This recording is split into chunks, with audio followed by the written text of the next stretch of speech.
Good morning everyone, welcome back to our channel. আমার ঘরকন্নার নতুন ব্লগে তোমাদের জানাই অনেক অনেক স্বাগত, অনেক অনেক শুভেচ্ছা। আজকে উঠেছি অনেক সকাল সকালে। হ্যাঁ, তারপরে এখন বর একটুখানি কাজ করছিল ছাদে, টুকটাক জিনিস যেগুলো ছিল সেগুলো একটু গুছিয়ে ফেলছিল। মেয়ে উঠে গেছে ঘুম থেকে। তো আজকে থেকে তোমরা আবার সেই আগের মতো করে ব্লগ পাবে, প্রত্যেক দিন ডেলি ব্লগ যেটা আমার আসতো।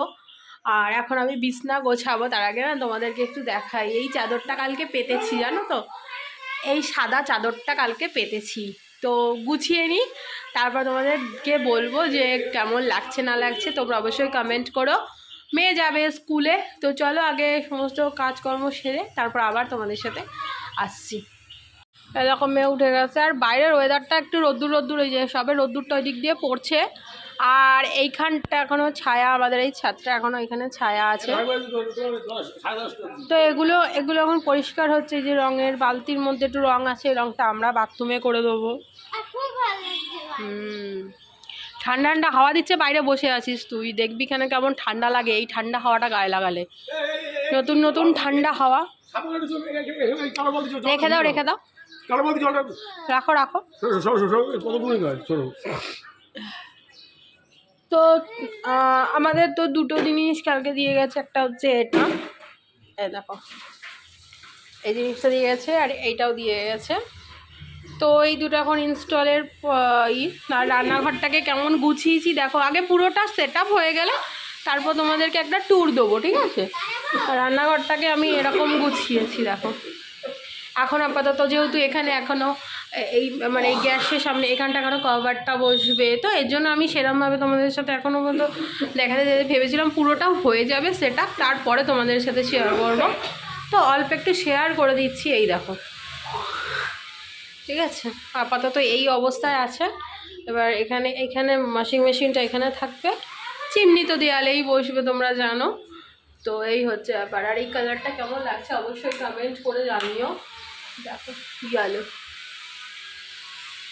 হ্যাঁ জানি তোমরা বলবে একটু নোংরা হবে, একটু ডিপ কালার করতে। দেখো কালার তো দুটোই নোংরা হবে। ডিপ করলে কি হতো, ডিপ করলে আরও মানে নোংরাতে আরও ডিপ হতো। যেহেতু চিমনি থাকবে তো তার জন্য অতটাও নোংরা হবে না। ওই 3 মাস 4 মাস অন্তর অন্তর আমাদেরকে পরিষ্কার করতে হবে। এটা তোমরা অনেকেই দেখেছো পুট্টি করেছি, পুট্টির ওপর এটা কিন্তু অয়েল পেন্ট করা আছে। আমাদেরকে বলে গেছে যে শ্যাম্পু দিয়ে মুছতে, তাহলে কিন্তু পরিষ্কার হয়ে যাবে, আবার আগের মতো পরিষ্কার হয়ে যাবে। এটা ওর কাজই হচ্ছে দুষ্টামি করা। সকালবেলা উঠে প্রত্যেক দিন দুষ্টামি শুরু করে দিচ্ছে। ওর যে 2 দিন বাদে পরীক্ষা, কেউ বলবে? কেউ বলবে না। 2 দিন বাদে পরীক্ষা, কেমন ঘুরে ঘুরে বেড়াচ্ছে। বেলা 9টা বাজে। চিমটা রাখো, চিমটা ধোবো, চিমটা ধুতে হবে। বাহ, খুব ভালো কথা, খুব ভালো কথা। ওর এবার পরীক্ষা। হ্যাঁ বলছে এবার পরীক্ষা দিতে ইচ্ছা করছে না আমার। সে মানে ইসের মতো ব্যাপার, আজকে আমার স্কুল যেতে ইচ্ছা করছে না, আজ আমার কলেজ যেতে ইচ্ছা করছে না, এরকম ব্যাপার।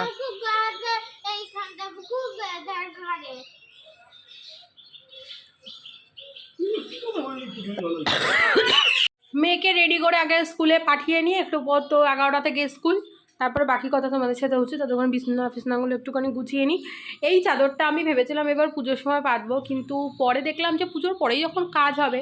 আর এবার জানো তো, তোমাদেরকে বলা হয়নি, আর তোমরা দেখেছো যে আমি পুজোতে ভিডিও দিইনি। মানে কী হয় না, আমাদের বাঙালিদের মধ্যে বছরে 2বার ঘর ছাড়ি আমরা। একটা হচ্ছে পয়লা বৈশাখে, একটা হচ্ছে পুজোর সময়। নিজের ঘর দোরকে সাজাই, নতুন পর্দা কিনি তখন। তো এবার আমি এগুলো কিছুই করিনি, কেন আমি জানি আমার ঘরে কাজ হবে, আগে সব কাজ মিটবে তারপরে আমি এগুলো সব করব। তো সেই রকমই দেখো, আমার এই পর্দাটা পুরনো, তোমরা এর আগেও দেখেছো। এই পর্দাটা পুরনো হলেও আমি কেচে কুচে সুন্দর করে রেখে দিয়েছিলাম। তবে এই পর্দাটা আমার কিন্তু খুব একটা যে পুরনো তা নয়। বানানোর পরে আমার 2 থেকে 3বার ইউজ হয়েছে, তারপরে আর সেরকম ইউজ হয়নি। আর এতদিন যে পর্দাটা ছিল সেটা খুলে দিয়েছি কালকে। আর এই চাদরটা আমার খুব শখ, এই সাদা চাদর। জানি তোমরা তো বলবে বাচ্চা কাচ্চার ঘরে সাদা চাদর, সত্যিই তাই। কিন্তু সাদা চাদর না আমার খুব ভালো লাগে। আর আমি এই চাদরটা রেখে দিয়েছি এই কারণে যে আমার ঘরের এই কম্বিনেশনটা, যেটা আমার ওয়ালপেপার করা আছে, তার সাথে এই সাদাটা বেশি ম্যাচ খাবে। যেহেতু এটা একটু ডিপ কালার ব্ল্যাক, তো তার সঙ্গে হোয়াইটটা বেশি প্রেফার হয়। তো আমি এই জন্য হোয়াইট কালারটা চাদরটা রেখে দিয়েছি। এখন দেখা যাক কতটা কীভাবে রাখতে পারি না পারি, কারণ মেঘ কালকে বলেছি যে তুই কিন্তু একদম মানে হাত পা ধুয়েই উঠবি। যাই হোক, তো আজকে একটা কার্পেট, আমার তো দুটো কার্পেট আছে, আজকে একটা কার্পেট করবো ভাবছি, কারণ ওটা বের করে না ওই নিচে মেয়েকে বলবো সবসময় তুই নিচে বসে, বিশেষ করে পড়াশুনো, কেননা খুব বদমাইশ তো, মানে কি করবে, হয়তো পেন দিয়ে ফট করে দাগিয়ে দিল, তো সাদা চাদর আমার একটা খুব লাগবে, ওকেও আমি বকবো। আর আজকে না এই বরের বালিশটাকে ঠিক করতে দিতে যাবো, জানো তো, কাপড়টা এই যে ভেতরে যে এই কাপড়টা, এইকে জন্য ওর চাদরে ওর এইটা পাল্টাইনি আমি, এই কাপড়টা না নষ্ট হয়ে যাচ্ছে, মানে অনেক দিন হয়ে গেল তো, পচে গেছে কাপড়। তো ওর বালিশটাকে ঠিক করতে দিতে যাবো, বর মানে মেয়েকে স্কুলে দিয়ে আসার পর বেরোবো, কয়েকটা কাজ আছে, অবশ্যই কি কি করলাম সেগুলো তোমাদের সাথে শেয়ার করবো। তো চলো আগে কাজ সেরে নিন, তারপর বাকি কথা হচ্ছে। মেয়েকে স্কুলে দিয়ে আর আমি আর বর একটু বেরিয়েছিলাম কিছু কেনাকাটা করতে। তোমার মুদি সদাই তো ঘরে কিচ্ছু ছিল না, সেগুলো কেনাকাটা করতে বেরিয়েছিলাম। আর আজকে দুপুরবেলা স্পেশাল মেনু রয়েছে, সেটা দুপুরেই দেখাবো তোমাদেরকে কি স্পেশাল মেনু রয়েছে। আর মুদি সদাই, তারপরে বরের একটা বালিশ ঠিক করলাম, সেটাও তোমাদের সাথে শেয়ার করবো। এখন ভাজি হচ্ছে আলুর মধ্যে এখন পেঁয়াজ কাটা, টমেটো কাটা, এরকম সব কাটা আছে, এগুলো সব দিয়ে দেবো এখন। একেবারে সব আজকে তাড়াতাড়ি করে রান্না হবে। বানাচ্ছি হচ্ছে চিকেন বানাচ্ছি, একবারে সব রান্না হবে আজকে।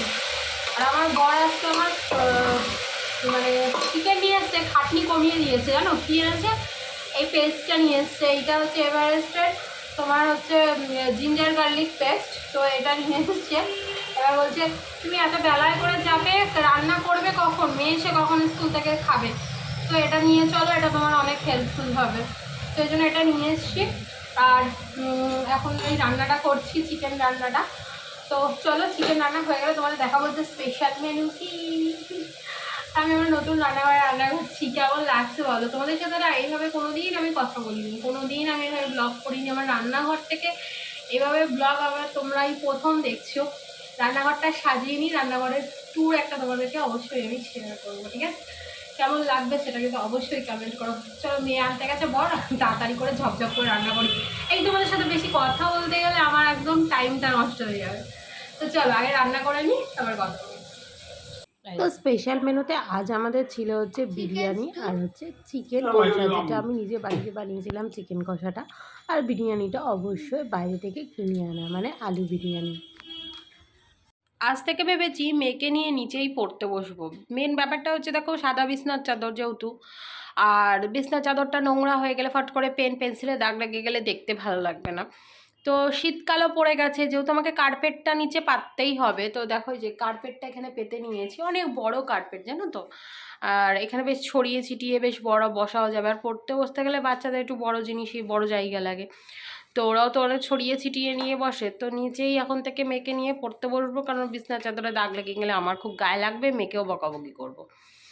আর মেয়ে এখন পড়তে বসেছে, ওর পরীক্ষা 21 তারিখ থেকে তোমার ওই মৌখিক পরীক্ষা, ড্রয়িং, প্রিটি এই সমস্ত রয়েছে, 21, 22, 23। ওদিকে 28 তারিখ থেকে আবার তোমার হাত মানে লেখা পরীক্ষা, বাংলা, অঙ্ক, ইংলিশ মেন। এবার ওদের পরীক্ষা শেষ হবে হচ্ছে ডিসেম্বরের 5 তারিখে।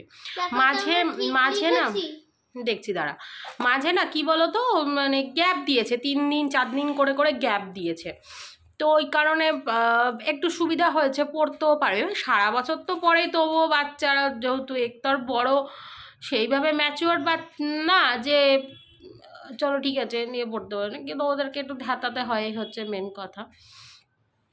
হাতে লেখাটা ঠিক কর মা, হাতে লেখার জন্য কিন্তু নাম্বার কেটে দেবে, ঠিক আছে? ঠিক করে হাতে লেখাগুলো লেখ, পুরোটা মুছে হাতে লেখাটা ঠিক কর। তো যাই হোক চলো এখন মেয়েকে পড়াই। দেখো মেয়েকে নিয়ে পড়াতে বসেছি,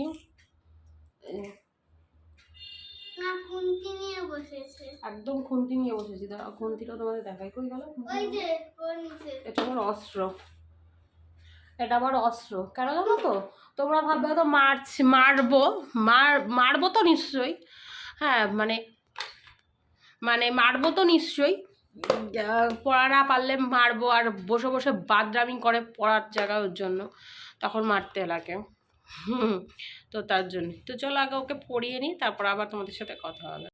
তো অনেক দিন বাদে তোমাদেরকে ভিডিও দিচ্ছি, আর আজকের ভিডিওটা তোমাদের কেমন লাগলো অবশ্যই কিন্তু আমাকে কমেন্ট সেকশানে জানিও। আর ভালো লাগলে একটা করে লাইক করতে ভুলো না, চ্যানেলটাকে সাবস্ক্রাইব করে আমার পাশে থেকো, অবশ্যই বেল আইকনটাকে প্রেস করে দেবে, তাহলে অল টাইম নোটিফিকেশান পেয়ে যাবে। আর কেমন ধরনের ব্লগ ভিডিও তোমরা দেখতে চাও অবশ্যই সেটাও কমেন্ট করে জানিও। আর আমি কিন্তু এখন থেকে মোটামুটি আমার রোজ ডেলি ভিডিওই তোমরা পাবে। এর নেক্সট দিন তোমরা পেয়ে যাবে হচ্ছে কীভাবে এলজি কোম্পানির লোক এসে ইনস্টলটা করে দিল ওয়াশিং মেশিনটা। আর চিমনিটাও তোমাদের অবশ্যই দেখাবো, সেটা আমাকে ডেট দিয়েছে 22 তারিখে। তো 22 তারিখে তোমাদের সেই ভিডিওটা মোটামুটি 23-24 তারিখে তোমরা পেয়ে যাবে আশা করছি। তো চলো বন্ধুরা, ভালো থেকো, সুস্থ থেকো, অল টাইম হ্যাপি থেকো। আর তোমাদের সাথে আবার আমাদের দেখা হবে আরও একটি সুন্দর ব্লগে। ততক্ষণের জন্য টাটা।